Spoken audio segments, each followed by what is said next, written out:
पर्यटन, रोजगार तसेच जनतेच्या हेर प्रश्नांचेर पंतप्रधान नरेंद्र मोदीजी उलोवपाक शकना. लोकांचे लक्ष भटकोवपाक नेहरूंचो विशय ते काडटा. मोदीजीन आतां नोटबंदी, भ्रष्टाचार सारकिल्ल्या विशयांचेर उलोवचें म्हण राहुल गांधीन म्हळां. RDX Goa bureau report.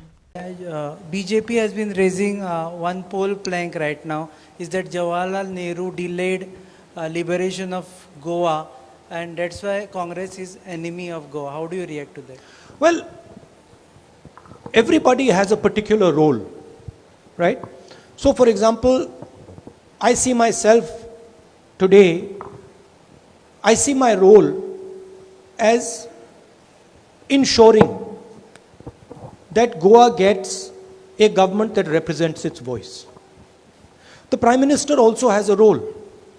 He cannot come to you today and say to you, I gave you jobs, I gave you employment, I fixed your problems, I stole your last government. He can't say that to you.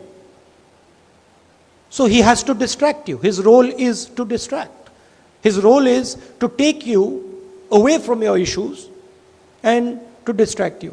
Now the fact of the matter is that freedom fighters have commented on this issue. This is an issue that has come up before. Freedom fighters have commented on this issue. Academics have commented on this issue.